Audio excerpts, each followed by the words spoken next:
Hi, welcome to the Jgowya Podcast. Today we're going to be talking about a heavy topic. We're going to be talking about genocides for episode one. Um, Joined with me, I have Yaya Sadek and Gautam Senthil Kumar. Would you guys like to introduce yourselves? Yeah, Gotham, go ahead. Professor Gautam. Uh, I master at Middle Eastern Studies and I teach at Princeton. Beautiful. I'm Yahya Muhammad Abdel Aziz Mahmoud Sadiq. I'm a professor in foreign Muslim interactions, culture, and religion at Harvard University. My name is Jonah Pleasure. Park. Oh, yes. It's a pleasure. Pleasure, I'd just like pleasure to meeting start you off all. by saying it's a pleasure to be on this podcast with everyone. Just really, We're all happy to have you here. yeah, thank you. As you all know, you know me, Jonah Park, expert of jihadist terrorist groups and genocides. And today we're going to be deep diving into the 10 stages of genocide and seeing regions affected by it and comparing the different stages between the different genocides. So, would one of you guys like to get us started? Maybe. Okay, so start. So, stage one classification. The difference between people are not respected. There's a division of us and them, which can be carried out using stereotypes or excluding people who are perceived to be different. So this relates to mine.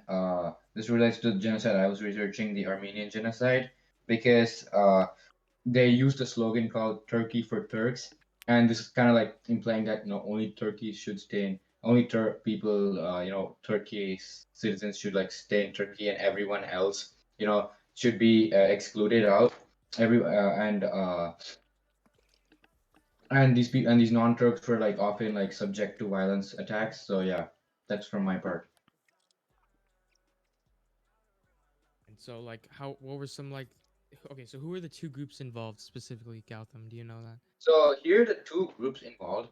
The majority, see, the Ottoman Empire was a multi-ethnic empire, but still that doesn't mean it was equally all divided, right? Like the Mm-hmm. majority was Muslim, there was like a Greek minority and a Armenian Christian minority. But our main focus here is going to be on the Muslims and the Christians. So the Armenian Christians here are being like incendiary accusations. There have been accusations thrown at them that they're like allied with the Russians in World War One, who was an enemy of the Ottomans, who were part of the Axis powers. But however, this was just like this was just a reason. This was just an excuse to kill them all, you know. So yeah, so that's why they launched these attacks onto them.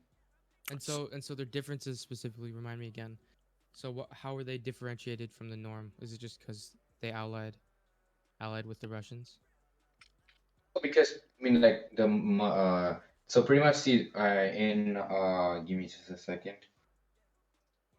Just for So there. reference, guys, on the podcast, viewers, if you see us taking our time, we're looking at information. This is a first time doing a podcast. We're not 100% set with information, so just know, yeah. So anyway, moving on, in 1908, like there was a group of young Turks who overthrew the Sultan, but so this kind of gave a ray of hope towards the already oppressed Christian minority. But then, however, this only made things a lot worse. So eventually it would lead to their genocide, but we're going to talk about that. We're going to go more into detail into that later. But the Young Turk government had been like mistreating the Armenians like way worse than their previous oppressors had, and yeah. Do you have any specific examples of like what happened to Armenians? Like, was it just like discrimination in general? Was there any Yeah, so pretty much what happened was, speaking of discrimination, local Turks targeted Armenian businesses for looting and burning, and they seized Armenian schools and churches for soldiering Turkish troops. mm, And like they said, you can't own this stuff. They like similar to the Nuremberg laws passed by Hitler in Right. Germany I was against about to Jews. connect those, yeah. Yeah, exactly. So, what happened was that the Turkish government passed those similar laws against the Armenians and saying stuff like they can't vote, they can't own property, and they just used that to strip them away from their privileges. So, Do you have any examples of classification within your genocide, Yaya? Here, let me pull it up. Yeah. So classification. So my genocide was on the Uyghur Muslims in China. And basically, some background information. So Uyghurs are Turkic descent, and the language is closest to a language called Uzbek. I think I'm pronouncing that correctly. And this is when Islam was the most dominant religion in around the 16th century. Uyghur religious leaders were founded in multiple Islamic city-states that were referred to as East Turkestan. It wasn't until 1884 that the region was made an official province of China and renamed to Xinjiang. I think that's right, which translates to New Frontier. And at that point, Muslim Uyghurs they faced prohibitions on their religion and cultural practice since the formation of the Chinese Communist Party, which we're learning about in class currently, or not currently, but we just learned about. And because of this, Uyghurs started migrating out of the region at like around the 1960s, and China spread information about Muslim Uyghurs as terrorists, and this was further supported once the Taliban came to power in Afghanistan in the 1996. So just reinforced you know, their information. Just a quick clarifying question, Yaya. So was there was a strong Muslim presence within China during this time? Yeah, And then once the communist China, Mao Zedong took over, they started being persecuted for their religion. yeah. Okay, I see. Yeah. So in terms of the Yazidi genocide, which occurred in Iraq, um, by ISIS, classification. I feel like the classification of these people more directly kind of it's linked to towards polarization because it's more of an extreme view. So, if I'm gonna go into some context before I explain this, however, so Al Qaeda originated during the Soviet invasion of Afghanistan in 1979. Does that sound familiar? Yes. And Osama bin Laden met with a group of other like-minded violent extremists and founded Al Qaeda. Among Al Qaeda's members was Ahmad Fadhil Nazal al Kalaila. Apologize for the pronunciation. Um, and he later his name of war he was most known by as Abu Musab al Zarqawi. And he founded ISIS. He it was like a he branched off from Al Qaeda. So it originated from in Al Qaeda, an extremist terrorist group, and then you have ISIS. Now the Yazidi people have faced persecution for their misunderstood beliefs and their faith, uh, for a long period of time. I think dating back all the way back to the Ottoman Empire, World War One. Um, so their faith basically blends elements from several religions: Christianity, Islam, Judaism, and Zoroastrianism. Does that sound familiar from our Yeah. content? Yep, yep. Yeah. Mhm. Zoroastrianism from Persia, a monotheistic religion. The Yazidi society is organized into a religious caste system, and many Cool. Yazidis believe that the soul is reincarnated after death. What does that sound like? Sounds like Buddhism to me, Hinduism. or Hinduism. That's on me. That's on me. That's on me. That's on me. uh, that's kind of what I was going A for. lot of But, lot of connections here, religious for connections you're real, making for with real. earlier time Yeah, periods. yeah. It's a lot of Trying to stuff. get the complexity, you know. Yeah, yeah, yeah. I see. Among certain extremist Muslims, certain extremist Muslims accuse the Yazidi people of worshiping the devil. Now, this is due to the fact that a central figure of their faith is of an angel, Tawusi Melek, who basically defied God in their mythology. And so, a lot of Muslims, I mean, not a lot, but some Muslims and a lot of extremist groups see this as the Yazidi people being worshipped by the devil. And I have an interesting quote here from Matthew Barber, a scholar of Yazidi history at University of Chicago. And Mhm. it's a quote and says, Yazidis often say that they have been the victim of 72 previous genocides or attempts at annihilation. Wow, Yeah, that's insane. it's a large number. Yeah, and so basically, kind of what ISIS.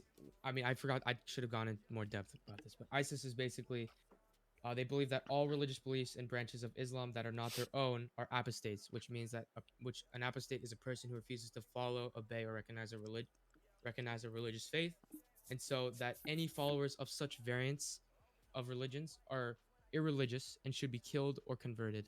So they are an extremist group, and that is why they are targeting the Yazidis, which kind of goes into kind of like it goes kind of into classification where you have these Yazidi people, and ISIS is kind of has these feelings towards these people. But I felt it was more polarization due to the fact that it was just kind of just this unwarranted. I mean, this their justified hate, justified saying that the Yazidi people worship devils, and not only that, but it also brought some other like groups involved that were not directly associated with ISIS. I saw this like story or this fact that certain like Sunni Muslim village like people Sunni Muslims living in villages surrounding the Yazidi territory that was invaded, they actually like supported ISIS, like they helped the ISIS people, and they Oh, that's worked with them. interesting.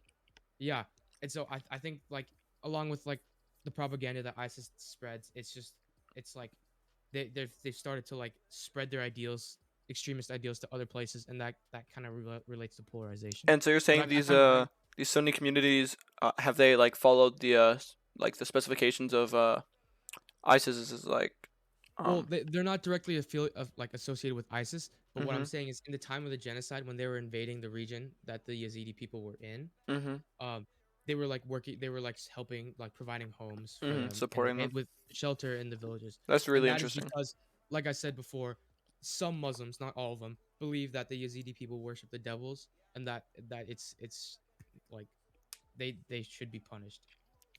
While Interesting. we're on the Professor Jgowya, Professor Yaya. So while we're on the topic of polarization, I think I might connect my genocide that I researched to polarization too. So pretty much, the Young Turks, we discussed them, right? So what they did between the time period 1915 to 1917. Note that this was during the World War One. A lot of global tensions going on. The government deported Armenians to concentration camps in Iraq and Syria. So this Iraq and Syria that has to do with ISIS, similar like Jonah was talking. So there Mm, could be that's a some. good connection. Yeah, it's a very so. I mean, they were living under extremely unsanitary conditions. I mean, you'd expect that, right? And like several thousand Armenians died from disease and starvation. Kind of like unsanitary conditions. It reminds me of World War One, where people lived in trenches and it led to Spanish flu. But anyway, uh, pretty much this they were sent. Moving on in polarization, several hundred Armenian intellectuals were sent on a death march through the desert without food or water, and hundreds died. And the Ottoman government, through this process itself, was responsible for killing 1.5 million Armenians. And killing squad were also, but I think I'll get into that when we talk about the persecution stage. Yeah. Okay, so I think we kind of jumped the gun. Do any of you guys have any examples from stage 2, stage 3? So I stage 2 unfortunately civilization. don't have any for stage two civilization. I can read it out though, just so the audience knows what stage two is. Okay, go for Mhm. it. So stage two is a visual manifestation of hatred. An example of this being Jews in Nazi-occupied Europe that were forced to wear the yellow Star of David, as we learned in AP World. In Cambodia, the Khmer Rouge forced people from Eastern Zone to wear blue scarves. And from 1992 in northwest Bosnia, all non-Serbian citizens were forced to wear white armbands. So it's basically just like a physical, visual symbol that also goes with classification or even discrimination for stage three. Makes Yeah. people like forcefully blend into the dominating, or should I say, invading culture, despite not them not wanting to, kind of like, so that they don't, even though they're there, they don't want like the outsiders to they don't want a reminder of the outsiders. They want even if they haven't expelled all the outsiders, they want a feeling that the country is only full of those that they want. Yeah. Yeah. So do you have any Gautam, do you have any specific examples? Unfortunately, I do not find anything about symbolization with stage two for the Armenian genocide. Yeah, I feel like examples for these are hard to find, especially depending Mhm. on like what specifically happened. Like for the Yazidi genocide that happened, um like I couldn't really find much of examples of stage 2, 3, or 4.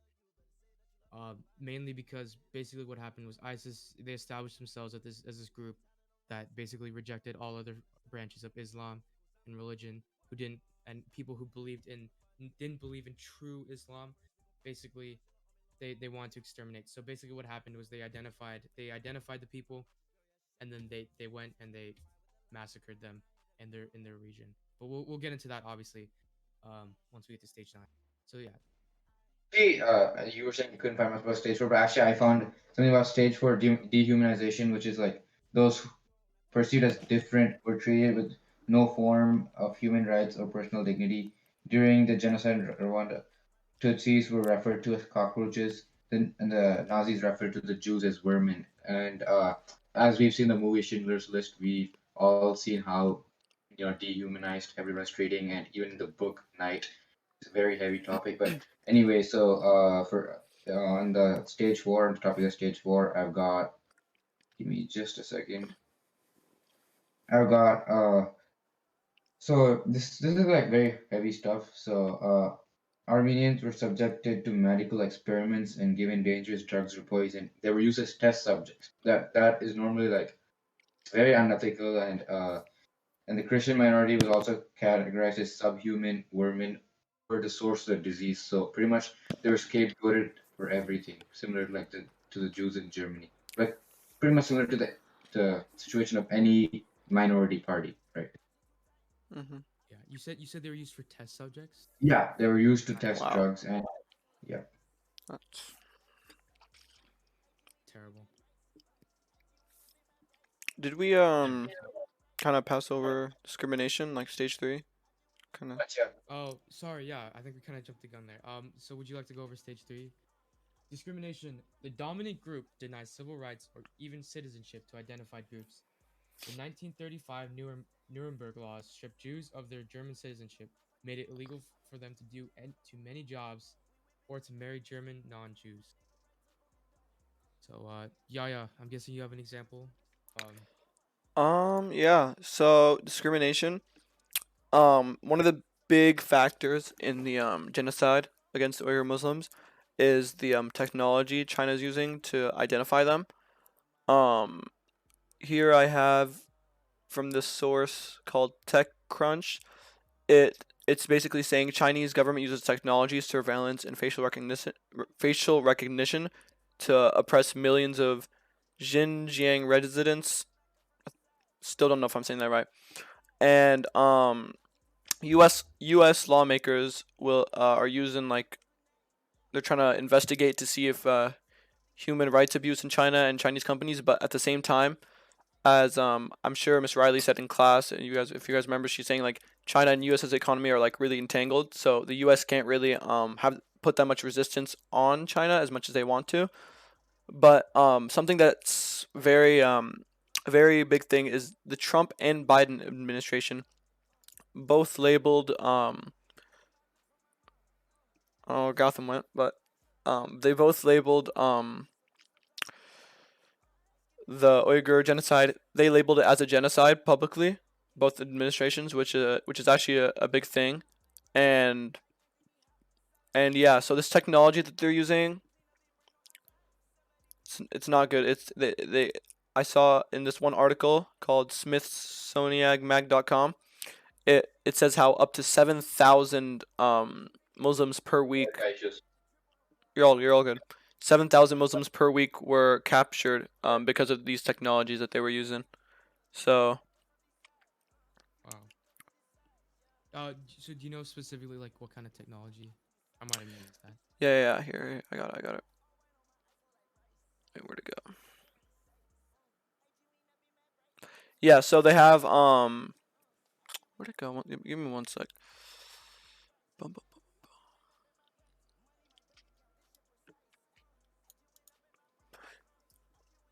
Yeah, here. So they use artificial intelligence to conduct warrantless searches. They track phone apps using data that's been sold to them, and they monitor people through facial recognition technology. So basically wherever in this is, by the way, specifically in Xinjiang.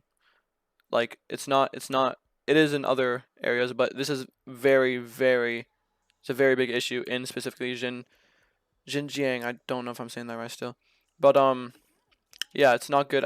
This article says that 7,000 people per week got captured, because of these technologies. And the U.S. said they're investigating it, but there's not much they can do.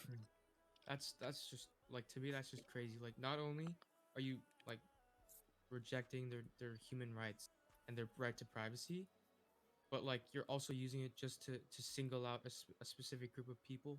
Mm-hmm. And I that's also forgot to mention that that's just weird. that what this is, I'll get more deeper into this later, but when they capture them, I haven't explained where they go to.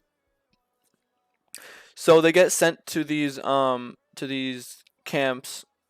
They're called re-education camps. Re-education. They're not actually re-educating them. Um, a lot of the stuff they do in there is, I don't know if, yeah, I guess I can say it, but for example, men, women, and children are brought to the camps just for doing innocent behavior such as praying, attending religious weddings, or visiting a mosque. So just doing standard Muslim practices that even I practice can get them captured and sent to these re-education camps. And it's really sad to see, considering Yeah. how I live in Uh, America. sorry, I'm not as familiar with that specific genocide. So I'm guessing this is more of a recent. Oh, recent this is ongoing. This is ongoing. It's ongoing. Yeah, Oh my god. it's So, unfortunate. so Okay. actually, like re-education camps. Now that you bring about it, remember how Miss Riley brought it up today in class? Mhm. How those who opposed to communism in China were like they were sent to re-education camps, Yeah. and they had to like get brainwashed and Yeah. you know if they failed to do that, then they were killed. Yeah. A lot of the stuff that went down, like, trigger warning for those listening, but survivors of the detention facilities say that prisoners were subject to torture, rape, and beatings, and there's a really wide range of the number of people that have been killed in the camps, but a lot of it is because of like a neglect of medical, I don't know how to word this, but like they didn't get the medical care that they needed, so a lot of people died post post re-education camps, but they didn't die in the camps, if that makes sense. Yeah, I mean, I think we can are you fine moving on to like another stage now, or Yeah, yeah, is yeah. the Kind of got yeah. ahead of all right? ourselves. Briefly before, I feel like we forgot to address this early on. It kind of just Yaya talking reminded me. So, I just want to like just share the how how close when my genocide occurred. Oh yeah, yeah, yeah, The that's a good point. That's a really good Yazidi point. or sorry, the Yazidi genocide occurred in August of 2014. So that's Mhm. what? That's like 7 years ago. Yeah. I can do quick math, you know. that's No, it's just 7 years ago. Like, that's just insane. And Yaya's is ongoing mine currently, is which ongoing. I just I think that's just crazy And So Gotham, when did yours take place? it took place in the 20th century. It was the first. It was the first. It was coined the first genocide of the 20th Oh yeah, century. yeah, yeah. But yeah, but yours both are like fairly like very close together. Mhm. Yeah, that's crazy to think about. Hmm. And just for reference, there's totaling more than 380 at the peak. That's how many centers of re-education camps there were. So that's making it the largest mass internment of an ethnic minority since World War II. So since the Holocaust, this is the largest mass internment of a religion or minority. It's crazy to think about. Disturbing. Mhm. So do you guys want to move on to another stage? All right. So so now the stage I want to move on to. So is it okay if we move on to stage 9, or is there anything in the Stage middle that 9? you? I I'm not hey, stage 9. Sorry, not stage 9. Uh, Stage 5? Stage 5. Have you done We haven't done organization? stage 5 I don't yet. have anything yeah, for stage 5. I have some things to talk about on stage 5. Oh I yeah, go ahead. have a bit, not much. Okay, Yeah, go ahead. Go I'll ahead. I'll get us started then. Yeah. Yeah, I don't have that much too. I basically what I said for organization. So organization defined as Genocides are always planned. Regimes of hatred often train those who go on to carry out the destruction of people. This Sudanese government supports and arms the Janjaweed Arab militia in Darfur to carry out the violence and killings. I'm not too familiar with that genocide, and I apologize for the pronunciation. But in terms of the Yazidi genocide, uh, I I feel like the organization that happened prior, like, to 1999, when ISIS was first developed. You know, and like another thing that I'll talk about later on is how when ISIS takes over like certain regions and people, they'll take the boys and they'll put them into like ISIS training camps. So I feel like not necessarily organization is kind of like it was like an ongoing thing during the genocide, but also prior to the genocide, just the collection of the like-minded, like, extremist group of ISIS was that organization of people who were trained to kill, basically because of being different, having a different religion. That's crazy. So you're saying specifically, wait, just so I understand better. So specifically, who was sent to be trained? Like just children, like They adults, saw like. so they killed the men and the elderly. Mhm. They basically I'll get into this more detail later, but they Mhm. sold the women and girls for sex slaves, Wow.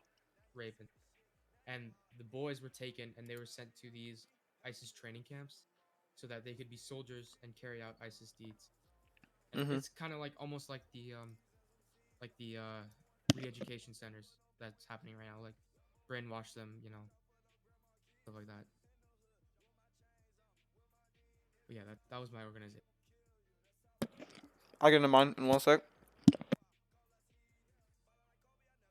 Gotham, do you have any examples of organization? Organization. All right. So I kind of was just talking about my organization. I kind of double dip, but yeah, the camps, the re-education camps, how they got sent into them. But I can go more in depth on how. Let's see. Yeah, so something that was less widely known is the state began advocating intermarriage between Han Chinese and Uyghur people. And you might think at first, like, what's the issue with that? Like, that's like, is that a good thing, right? But it actually, the point of that was to dilute the Uyghur population, basically like I see. marry them so that Han Chinese increased and the Uyghurs decreased. And just for reference, before the genocide, the Chinese Han population was 5%, and it grew to 40%, and the Uyghur population went from 80% to 45.8%. So you can see how much it moved. Like it, Han Chinese multiplied by like went 7 times as much as it was before, and Uyghur went. They all No, decreased half as I'm much. sorry. This is kind of like a little.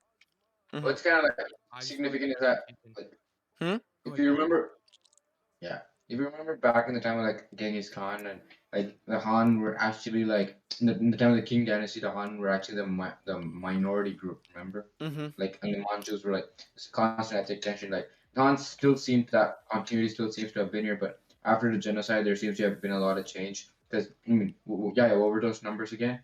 Like, It what did went. they write? The Chinese Han went from 5% to 40%, and the Uyghurs went Exactly. from 80% to 45%. You see the change, right? Like, Mhm. literally like a 35% change, like both ways. Yeah. But like, yeah. So Now, okay. So, I have just a quick clarifying question. Mhm. So, this is a result directly of the the genocide, right? So, what I'm asking is, so were there any other factors that like greatly increased the Han Chinese population? Yeah. Like just Here's another one was.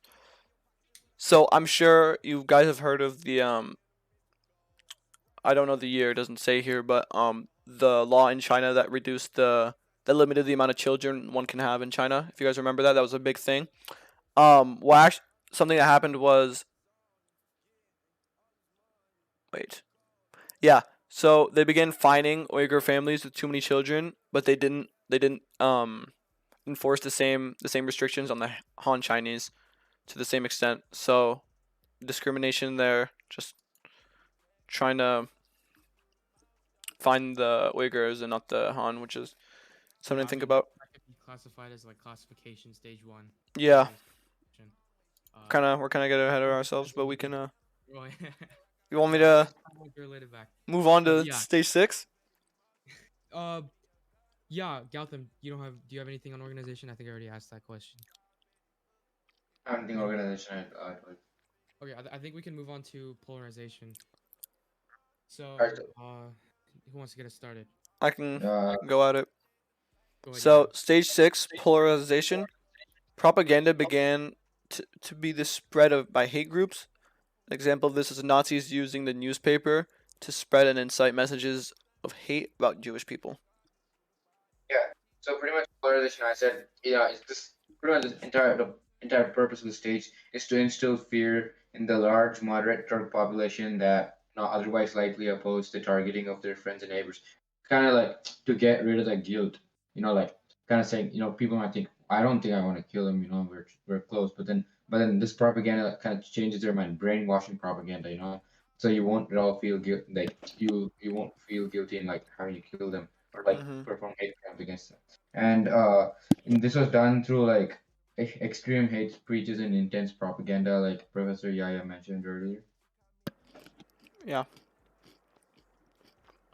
In terms of polarization and hate propaganda towards the Yazidi people, I mean, it dates back all the way back to Ottoman Empire, like I said earlier, how a lot of Muslims like disliked the Yazidi people basically because there's a misunderstanding of what they believed in, and basically they automatically interpret it as they're worshiping the devil because one of the center figures of the religion was this angel who basically disobeyed God. I don't know the specific details of it, but that's what I have to base off of it. And so basically what ISIS does is they took this saying devil worshippers, and they basically like Use it as branded it propaganda. exactly. And then so that's how they gain support of like Mhm. the Sunni Muslims in the area, and just basically to justify their actions, give It's themselves horrible. justification.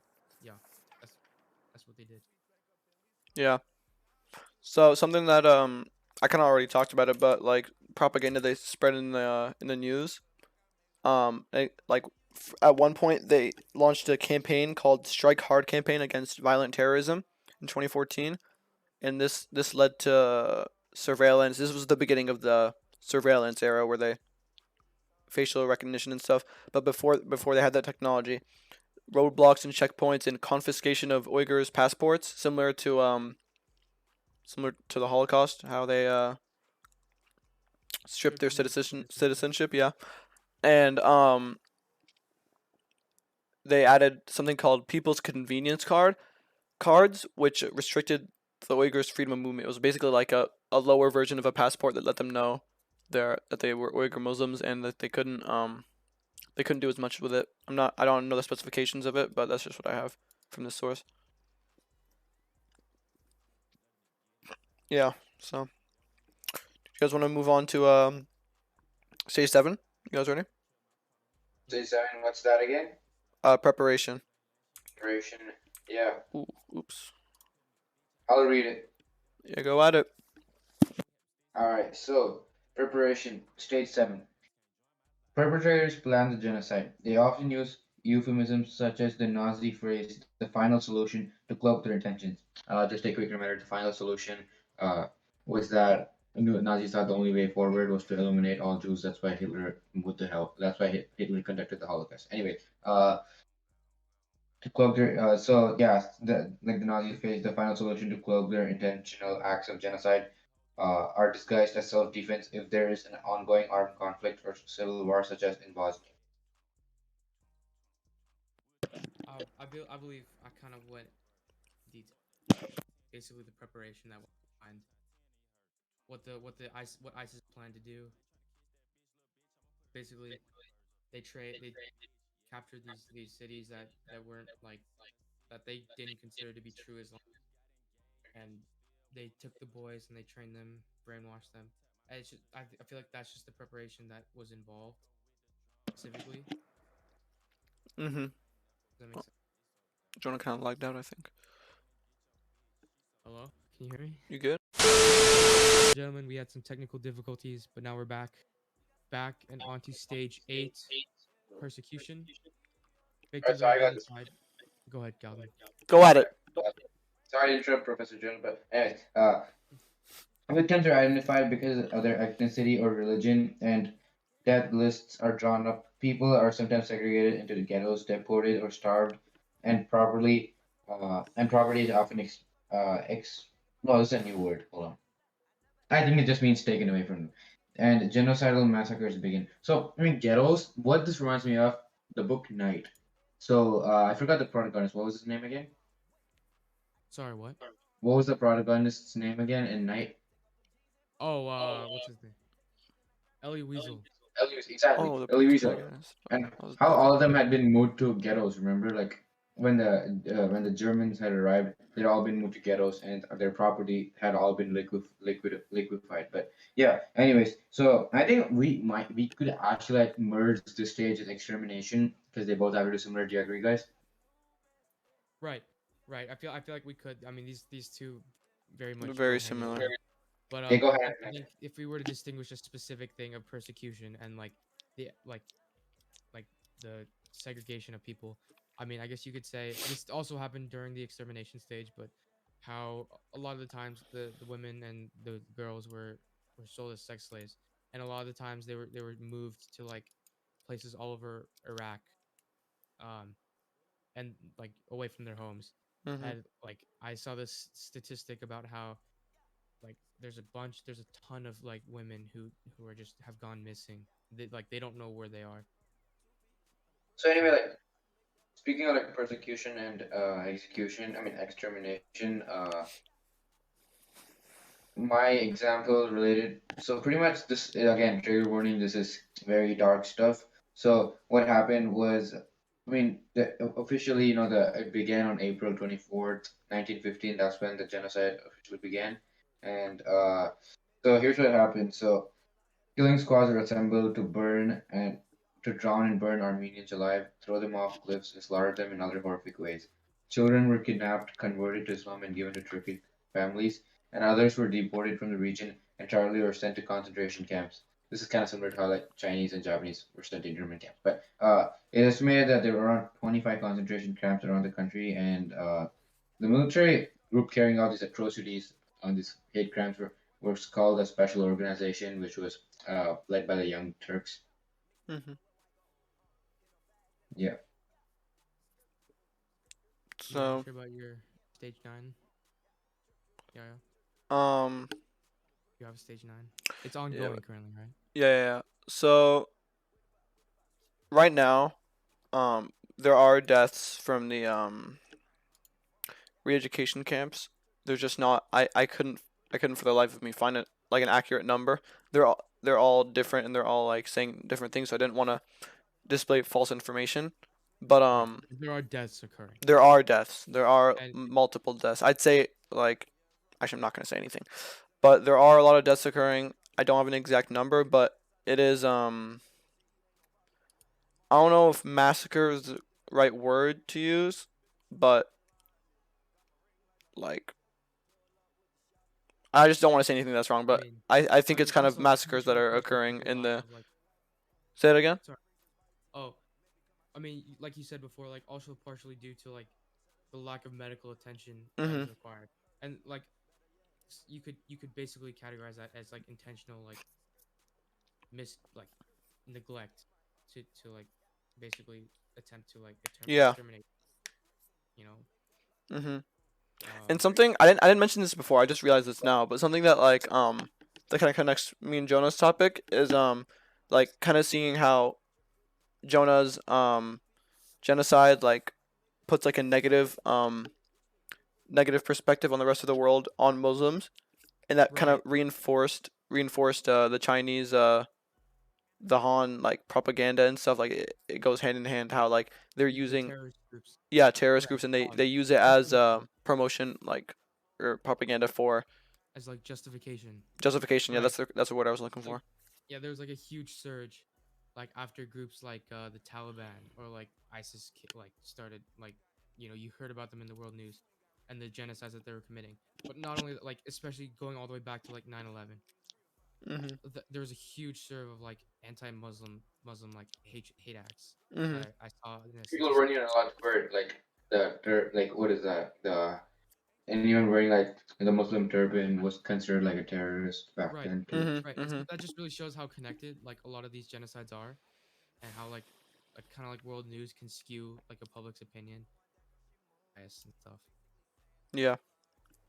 I mean, going on to the extermination portion of my genocide. Um, Here, let's see here. So on August 3rd, 2014, ISIS moved into the Sinjar region. And the Sinjar region, let's see if I can have it written down here. The Sinjar region is the main region with the highest density of Yazidi people within Iraq. Um, the Sinjar region is home to the holy places, shrines, and ancestral villages of the Yazidi people. And basically, what happened was when ISIS moved in, the Peshmerga forces, the military forces of Iraqi Kurdistan, withdrew, leaving the Yazidi population completely unprotected and vulnerable. ISIS occupied Sinjar uh, with great brutality, and nearly 200,000 Yazidis fled towards Mount Sinjar, which is like up north from the actual city. But ISIS soon besieged them, and many people who also fled died due to dehydration, malnutrition after being stranded out in the open. Oh. And a lot of people also committed suicide Oh, because of what was happening. Yeah. that's horrible. Um, and like I said, let's see here. Approximately 5,000 Yazidi men died in the massacre. 7,000 Yazidi women and girls were enslaved, raped, and forcibly transferred to places among Iraq and Syria. Um, and the Yazidi genocide was not the only genocide that was um, committed by ISIS. Unfortunately, what's Genocide Watch lists about 7 total genocides that ISIS have committed alone. Not and yeah, and so there was this other source saying how the Yazidi people were saying that this genocide specifically was the 74th genocide or attempt to annihilate the Yazidi people, Mhm. which I think is just It's crazy it's to think about. insane Like, how that's a large number. Like, that's insane. That's an insane amount of attempts to like wipe out an entire population, and the fact that they've still like stuck around is just incredible. Mhm. Um, Yeah. Wow. yeah, and like I said earlier, boys were taken into ISIS training camps. Girls and women were sold into sex slavery, and Speaking of, like boys taken into like ICT camp, like remember Ottoman Janissaries, right? Like mhm, the Middle East seems to have this seems to have a system has seems to have this continuing system of recruiting, young boys as soldiers. Like if you recall Ottoman Janissaries, they took Balkan boys, to collect taxes, and like some of them fought wars, and they were pretty much like the pawns of the Ottomans. So I right. feel like Ottoman ISIS, like all of this has like that one thing in common, that one continuity. They've been like using others. Another thing that also want to bring up. Let's see if I can pull it up here. Basically, I saw this thing where it was saying that despite this attack happening so suddenly, like the attack on the Yazidi people, like it seems like it came out of nowhere, like the sudden hatred for them. It was definitely a pre like planned, and like ISIS has a strong presence, or not as strong, but they have a presence on social media, and so basically they were using like the fact that the Yazidis worship the devils to justify their actions, even in social media, and like spread propaganda. So this wasn't just like oh, these Yazidi people, they worship the devil, we gotta like kill them, and like, or like convert them. It was just like it was like a planned out, meticulously planned out genocide that is just like its roots is full of hate. If I could word it any better. Yeah. Yeah. And something that I want to kind of add on is something that like was on the genocide watch, like the 10 stages. At the bottom it says genocide never just happens. There's always a set of circumstances which occurs to create or build a climate for which it can take place, and the stages can occur at the same time or in a different order. It's kind of like how you were saying, like people thought that like the hatred came out of nowhere when in reality it's just like it always stems from something. Like it always has build up that leads to the Right. And genocide. the hatred towards the Yazidi people have been around for many years. Mhm. It's nothing new. Like I mean, just in not even. So go ahead. no, go ahead. Oh, just like not only in the ISIS like extremist idealistic group, but like even in just like Sunni Muslims, the Mhm. simple Sunni Muslims who are like living. I mean, also it could be out of fear, like ISIS having ISIS in your area is pretty scary. Mhm. You want to like You don't want to piss them off or like. exactly, and so obviously like you might like lean towards their ideals more. Does Mhm. that make sense? Yeah, That's that makes perfect sense. that's another like there's a whole range of like factors. Mhm. I think it all like down at the very bottom, like it all roots from just hatred. Mhm. Definitely. I mean, like, think about all the genocides, all the major genocides. We discussed the Holocaust, the Uyghur Muslims, I'm sorry if I'm mispronouncing the Yazidi people, and then what else? Uh, the Armenian genocide, the Rwandan genocide. It all stems from hatred. I mean, like, even though the last one was like Rwandan genocide was from like sort of like inferiority complex. Like, what does inferiority complex stem from? Hatred, right? So pretty much everything, the root cause is hatred. Mhm. Completely right. Um, does anyone have any examples of denial, which is Yeah. the Yeah. So perpetrators or later first of all, like, generations? let me read what denial is. So, the last and final stage denial after all the dark stuff has happened. I mean, it's still dark, obviously, but I mean, yeah. But anyway, the perpetrators of later generations deny the existence of any crime.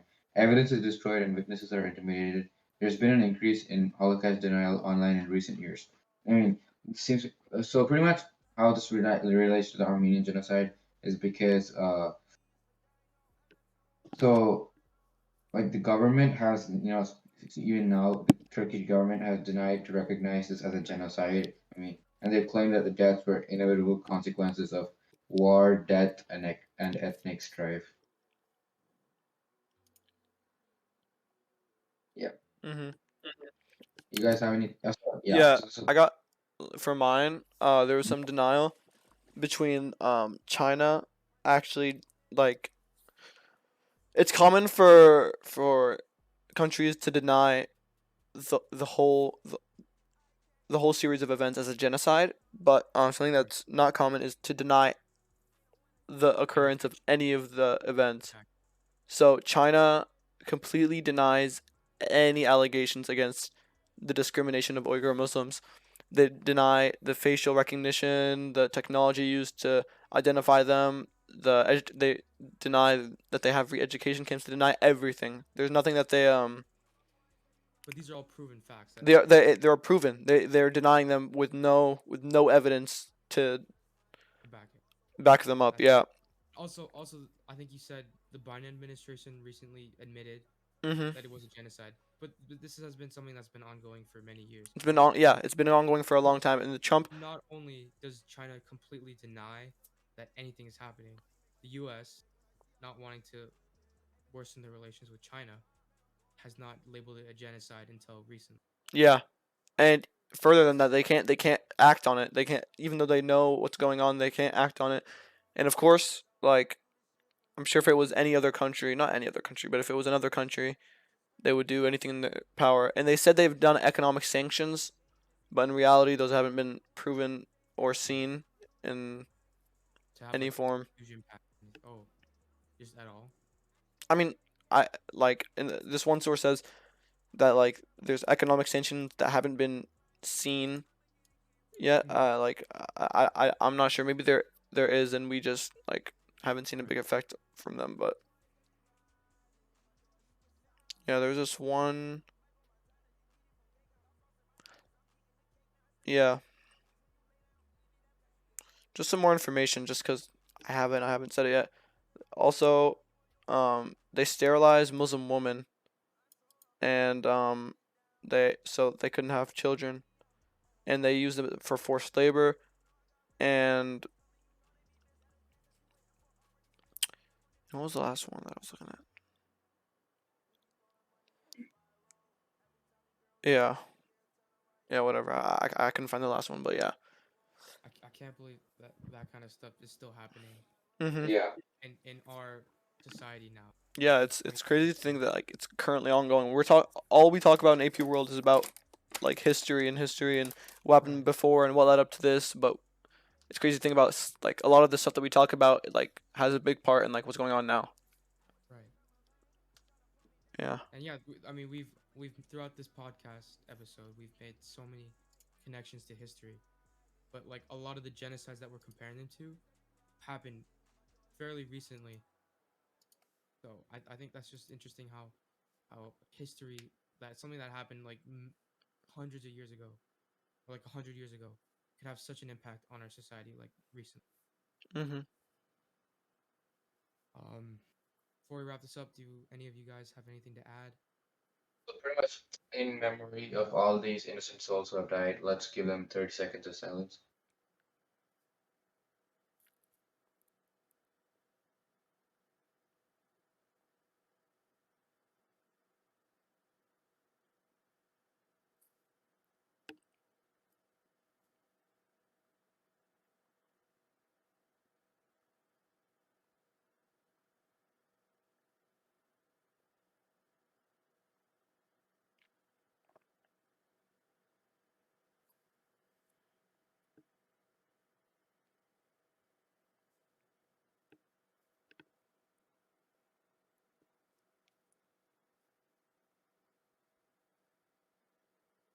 Thank you for that.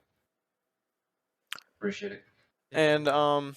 I just like to say, Miss Riley, if you're still watching, anyone else, any other viewers still watching, thank you for staying with us and experiencing this podcast with us. I'm sure it was enjoyable for me. I'm sure it was enjoyable for both of you too as well. It's been a very exciting Yeah, time. it's. Not exciting, but like very I mean, yeah, interesting. I really enjoyed having discussions with you guys. It's not the easiest topics to talk about. Obviously, Mhm. it's atrocious actions, but I think getting insight from so many different people, especially like I'm the expert of my own genocide. You're the expert of your own. Mhm. I think just getting like your outside like views on what I said. I think that just really like Yeah. helped me like just like realize. Agreed. Agreed. Also, hopefully, maybe even you never know. Maybe we'll have future episodes of podcasts on different Yeah, topics. Doesn't have to be AP role related. We'll never know.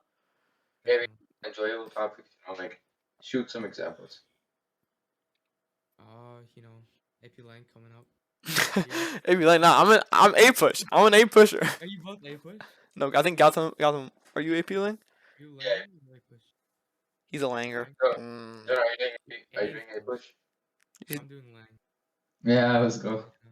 Anyways, before we Anyways, spend too long, let's wrap this up. Not Mhm. hold our viewers hostage. Thank you so much for watching again. This may be kind of late, but um, anything said in the podcast is meant to be purely educational, not offensive, and our support goes out to all of those affected by any violence. Thank you for Thank you joining so us. much. First episode of the Jgowya Podcast. Hopefully, we'll see you very soon.